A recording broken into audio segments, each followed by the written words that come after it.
Good evening. Well, actually, good Monday evening to you. I'm Sam Clemens, and it's so good to be back with you today on Outside the Box, a new podcast. This is episode 2, and I'm joined by some wonderful folks, Freddie Hoos and Jason Priester, our guest. So, as always, being a nice, good Southern man, I'll go with our guest first, and ask him how he's doing. Jason, how are you today? I'm just fine, man. How about y'all? I'm okay. Mr. Hoos, how about you? I'm blessed, man. Glad to be here. Well, I think we all can agree Mondays can have their own different challenges. We've all probably faced a little bit today, but it really is good to be here. With this being our second podcast, I'd like to let folks know that we're going to kind of be on a Monday, Thursday evening schedule about 6:30, 7ish, but mostly 6:30. And look forward to hearing your live comments. You're able to comment live down at the bottom. I'd also like to ask for you to go to our YouTube channel called Outside the Box and like us and subscribe to us. That way we know that you're interested in things, or that we're doing the things you want us to do. Our goal is to give you the best in content in 30 minutes or so that we can of all things Clemson. Now there's a big thing looming on the horizon on Wednesday called spring practice, and we are all ready for spring practice. So I'm going to go with my friend Freddie, and we decided to talk about some bold predictions. So not bold, but bold predictions. So hopefully we can start out with Freddie, and he'll give us a really one that'll knock us out of our chairs. Well, the boldest one we could go, or I could go with right now, is that you're going to see night and day difference between last year's DJ and this year's DJ. I'm expecting a lot better things out of him this year, which will in turn help our offense out a great deal. So that's my bold prediction. Jason, how about you? Mine's going to center around the offensive line. I think this is going to be probably one of the better offensive lines Clemson's had in Dabo Swinney's tenure. I think they got some things to get situated at center. Outside of that, I think there's more talent in that room than he's ever had since he's been the head coach there. And I think the issues at center get situated out pretty quickly before fall camp. Well, we mentioned last week, for those of you that were here, or maybe those that you weren't, we mentioned last week that there's the whole line, the offensive line is really experienced and has depth, except for that center position. So if they can just find that and work around that, I think you probably have hit it right on the head with your bold prediction. Now Mine, I wasn't going to go the conventional route. I wasn't going to talk about the quarterback, because that's going to work itself out regardless of whether my bold comes true or not. The issue is, for me, is what our defense is going to look like. We lost Brent Venables, and then Wes Goodwin moved up, and we in the Cheez-It Bowl, we saw so little difference. It looked like things were going to be seamless. My goal, or my bold prediction, is, and hang on to your hats, this very well may be the very best defense Clemson has ever had, even against the 2018 defense. I see nothing but good things. I mean, sure, there's some growth that has to happen. There's some new people that have to fit in, but I do see a very staunch and proud defense. How about that? What do y'all think? You like my prediction?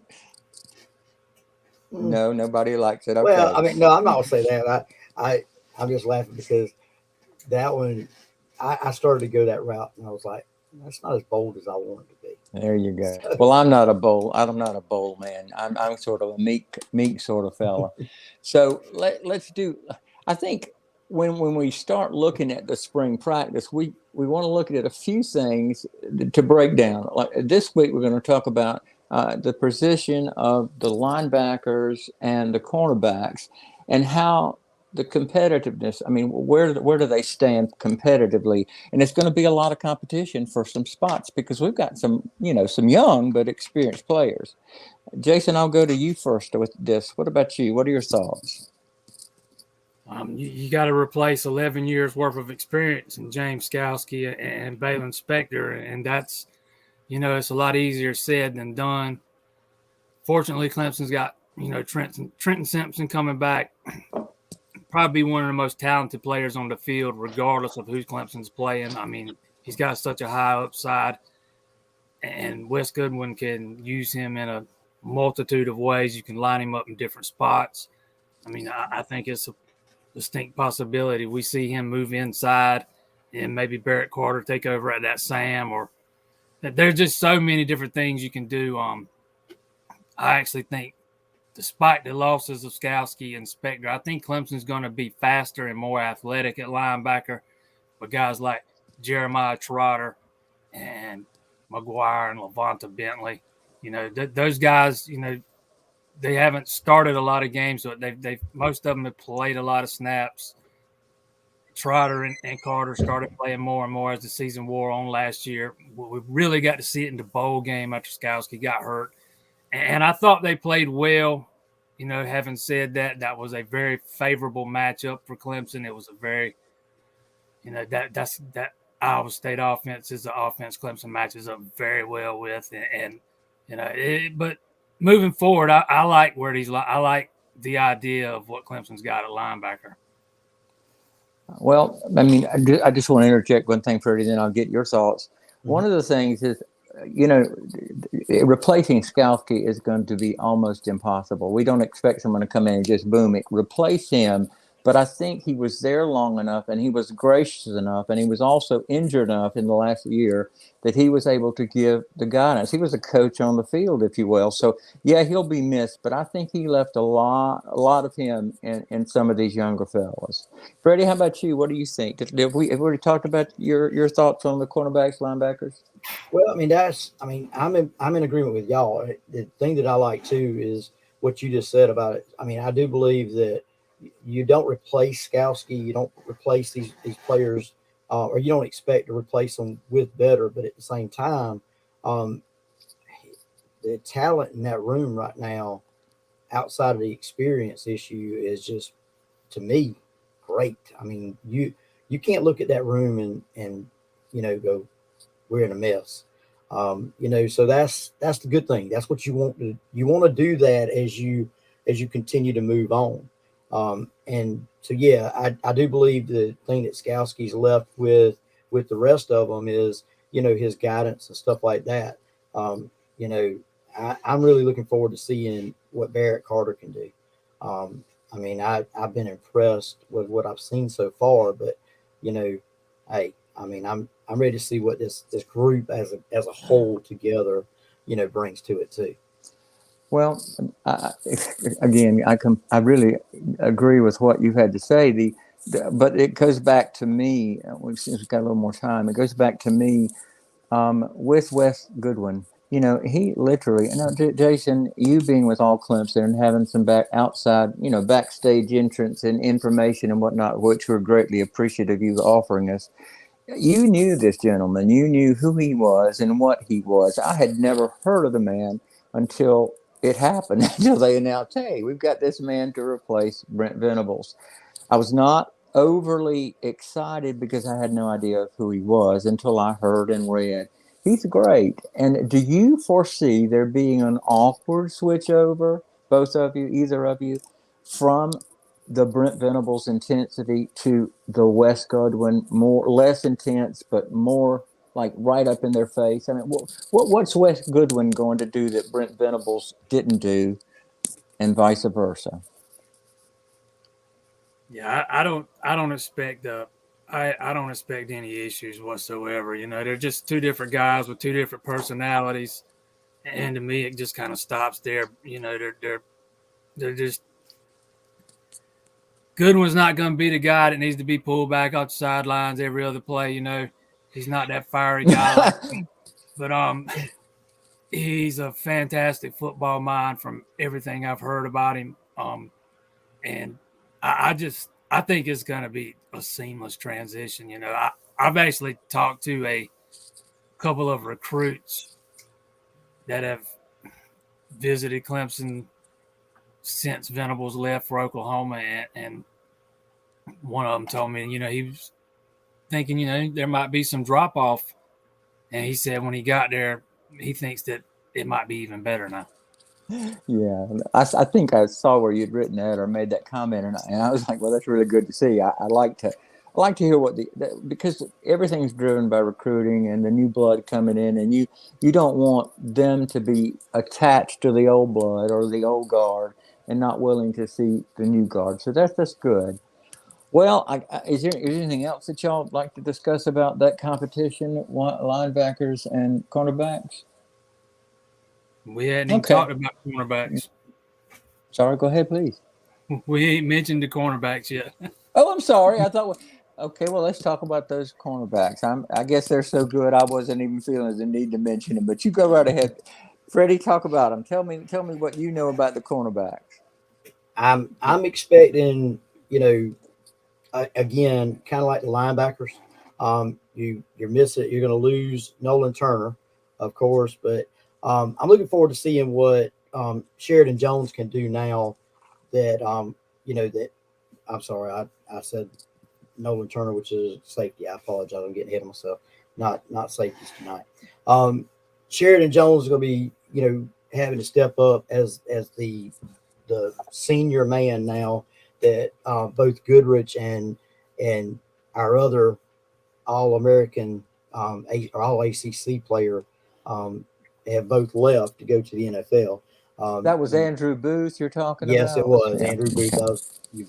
And anyway, you've lost both of them. So now Sheridan Jones has to step up as the senior.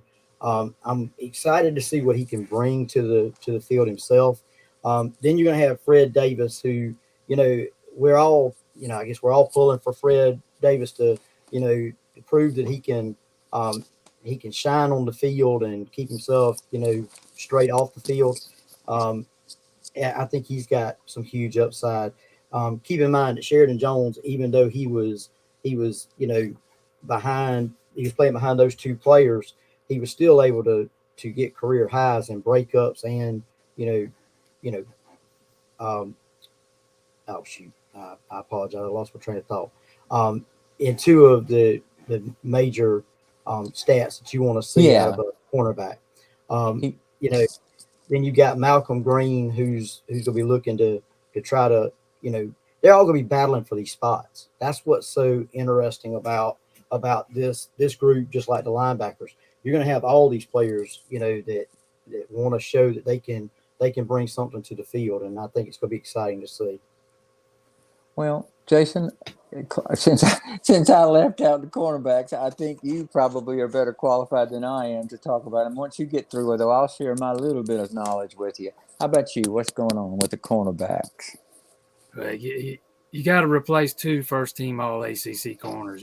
They're off to the NFL, Booth and Mario Goodrich, and there's going to be a lot of competition for playing time. Sheridan Jones, Nate Wiggins, Fred Davis, Malcolm Green, all guys you can line up at corner. I think Toriano Pride's going to get some early opportunities, early enrollee freshman, very highly rated coming out of high school.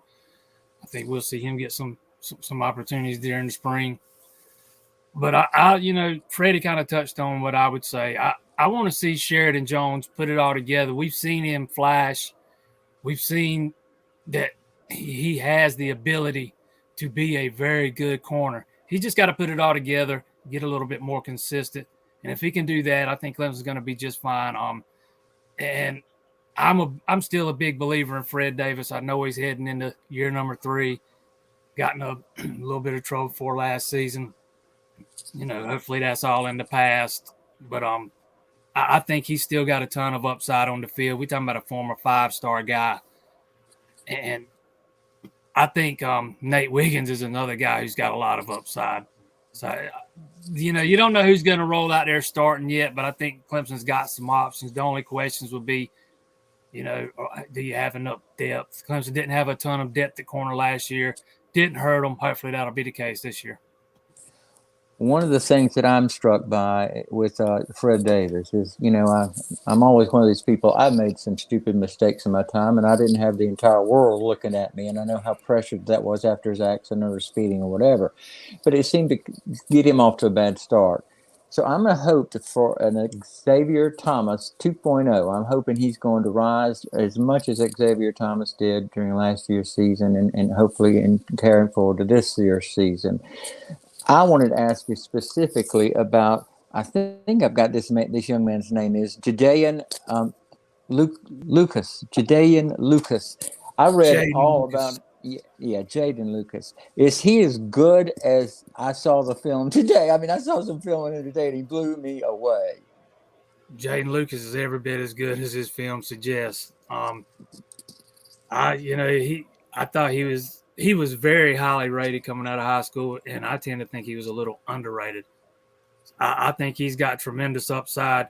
He's not here yet, though. Won't be here till the summertime, so he's not going to be a freshman. So, but yeah, I think he's got a lot of upside.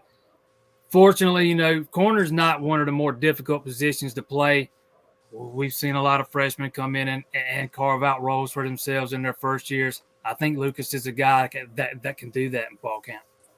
Well, another thing I meant to mention about the linebackers as well as the cornerbacks is there's a lot of versatility there. They can kind of fit and go and do, and that's to me that's the hallmark of a team with experience and depth. It's depth building, and that's what they did all year last year with all the injuries. Well, I can hardly believe that I'm going to sit right here and say I'm absolutely stunned by our basketball team.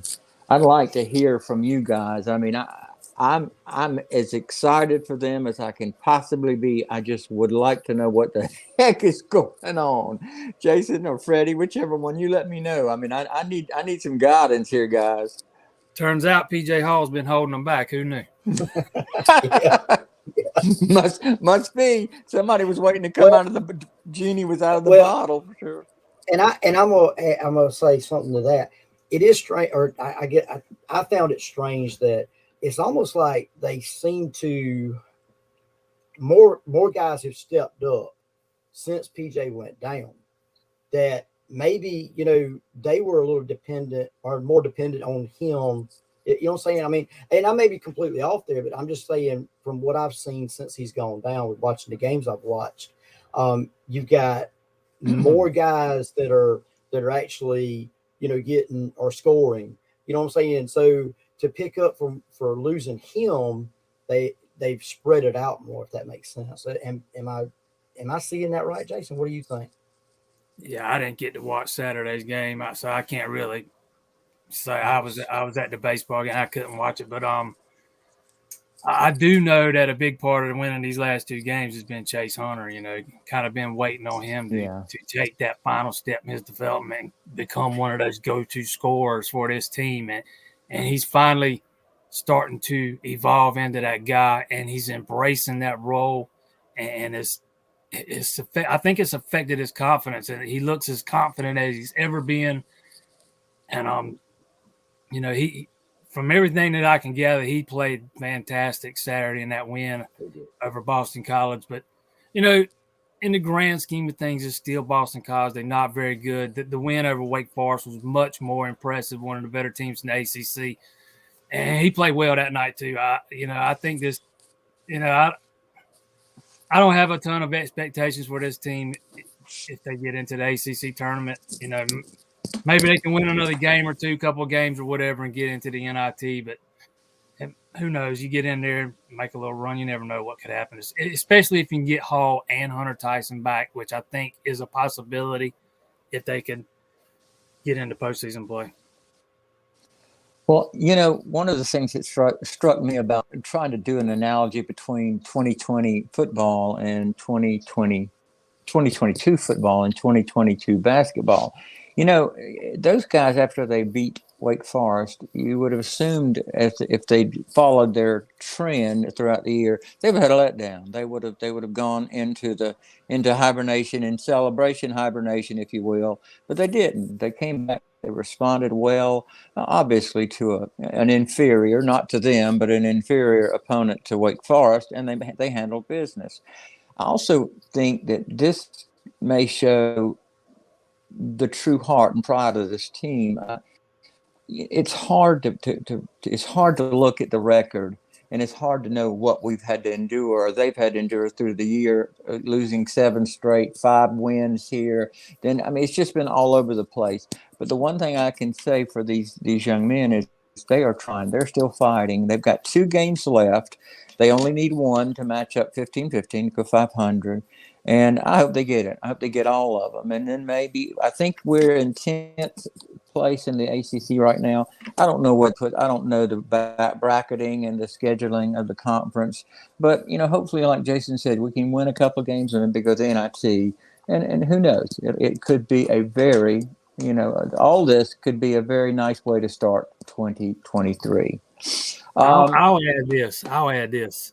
This team, Okay. that basketball team, has had several heartbreaking losses this year. In the final minute, there's been at least one at the buzzer. I mean, just back-breaking, excruciating, soul-crushing losses. It would have been easy for this team to kind of mail it in and kind of get down on themselves. But they didn't do it. They just come out and fight every night. And, I know the Brownell haters don't want to hear it, but that's a testament to that group buying into what he's selling. They obviously want to play for him, man, because they are still fighting tooth and nail every night. I think love for a coach, love for a program, love of your teammates is a powerful, powerful thing. And I think that, we as fans, and you know me, I have my opinions about everything, and they're not all good, I'm sure. But I've had the opinion lately that Clemson has had. It seems like there are no answers for Clemson, and maybe it's because I'm looking too deep. Maybe the answer is just stick with the program. Just believe. We talked about Leonard Hamilton last week. I think we need to become a little more aware of his time it took to be great and give Brad Brownell that same opportunity. But hey, that's just my thoughts. Okay, now I'm moving to something I know that Jason Priester knows everything about. And I know very little, however. With this baseball team, the big numbers are 7-0. They looked. I actually got to see the second game of the doubleheader, and I was blown away. They looked fantastic.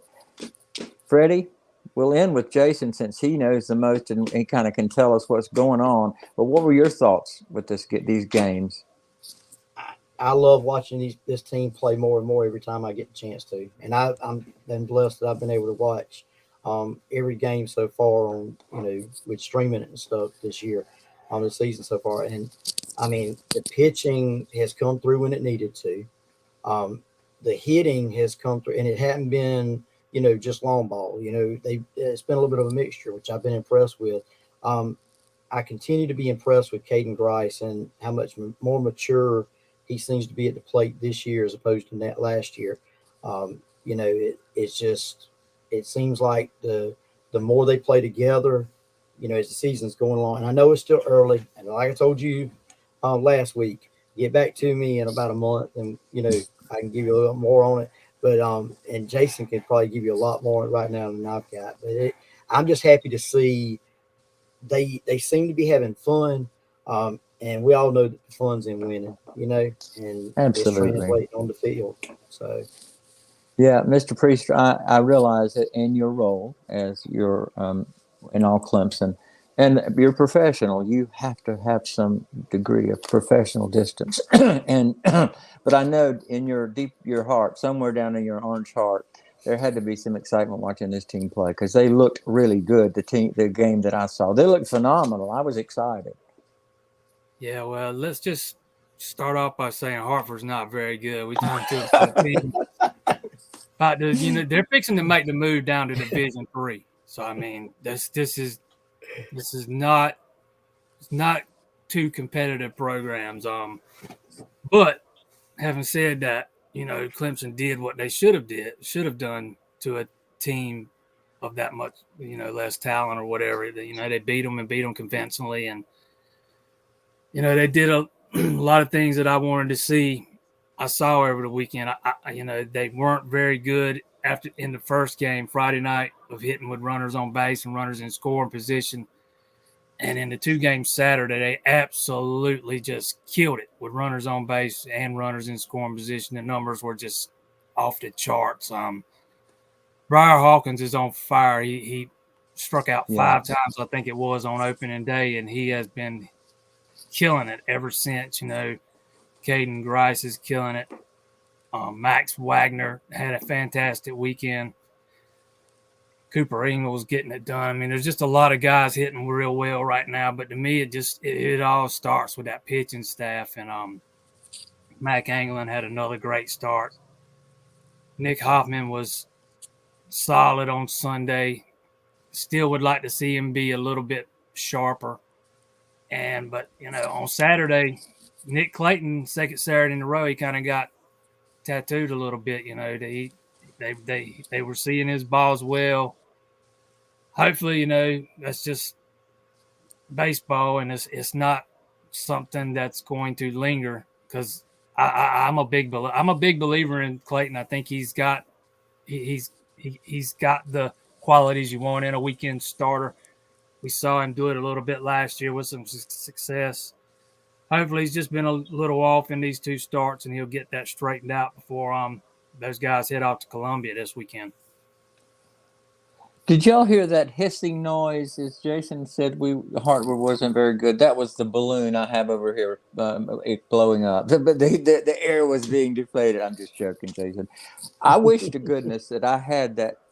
I've been a baseball scorekeeper. I've been to Little League. I've been to high school baseball games, and I attended some when I was at Clemson. But I don't know when I've enjoyed watching a game, I guess, as much as I did the other Saturday night. I really enjoyed that game a lot. And it was something because I see, we talk about Tigers, and we see the Clemson Tigers in football. We see the Clemson Rugby Tigers, the softball. But the baseball Tigers sometimes kind of get shuffled off. Not for people like you, Jason and Freddie, who really, really dig the game.